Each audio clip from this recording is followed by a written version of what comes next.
cas-là, Patrice en parle mieux que moi, puisqu'il y a eu tout un travail là-dessus. C'est-à-dire que bon, ces populations qui sont en montagne ne sont pas forcément... Enfin, ils sont plutôt justement des tétons, là. Oui. Il y en a 3 qui sont à peu près, et le 4e qui est à l'opposé. Mais on n'est pas sur le même rythme. Pas de symétrie, non. C'est quelque chose un peu plus grossier, quoi, on va dire, en facture. Et à l'intérieur, il y a quelque chose... je vois. Il y a comme... des os qui sont dessous, là, comme si ça avait été reposé par-dessus. Ouais, donc ça va avec l'autre fond. On a un peu l'impression que ça a été... Un petit fond débordant. Ça, c'est le fond de la poterie, ça. Ouais, alors, je ne sais pas si c'est le fond de l'autre. Qu'est-ce qu'il y a, Ça peut être le fond de l'autre.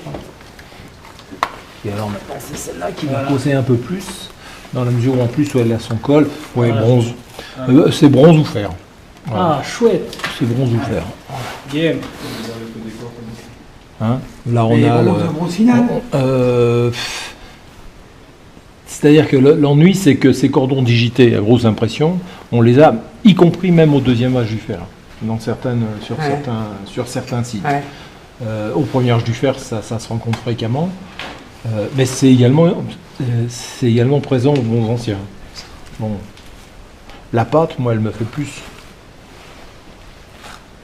Non, elle me fait pas plus. Non, parce qu'il y a des témoins maintenant. Oui, il faut Pour peu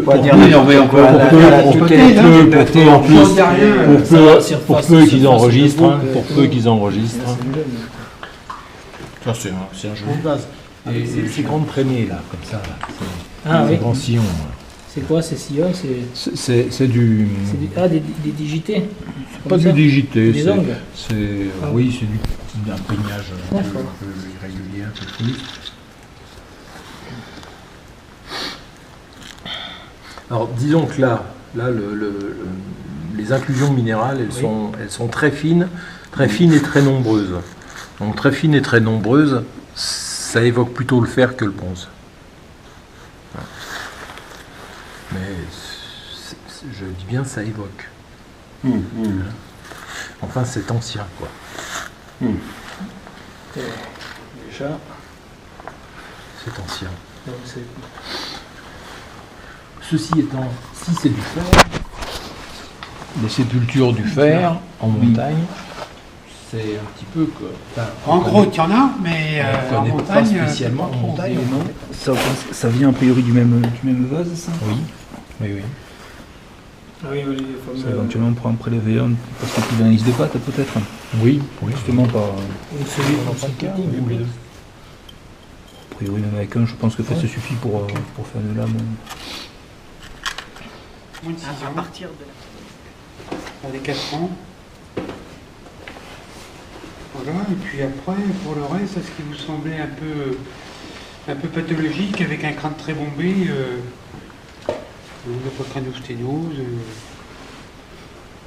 Non, c'est une fois la forme, c'est la forme naturelle, quoi. Les crânes d'enfants sont toujours bombés, quoi. Ça fait un peu iti, quoi. Voilà, voilà, mais ça, c'est pas du tout... Ça, c'est physiologique, c'est pas une dysplasie, c'est pas une maladie. Hein. Ça, le bassin, c'est un bassin... Bon, ça serait sûrement le bassin qui se rapporterait à ce crâne-là. Cet adulte-là. Ouais. Voilà, parce que cet adulte, c'est un jeune adulte, d'après le jour des dents. D'après celui-là, c'est aussi, bon, c'est une femme. Bon, là, il n'y a vraiment pas de doute. C'est un jeune sujet féminin, voilà. L'utérus droit, ça c'est l'utérus droit, il y a les deux humérus. Il y a un tibia, il y a un radius, il y a quelques côtes. Et après, il y en a là-dessous, là. Là-dessous, il y a des côtes, il y a un radius, il y a l'autre coxale qui est ici, il y a d'autres côtes, il y a une vertèbre lombaire.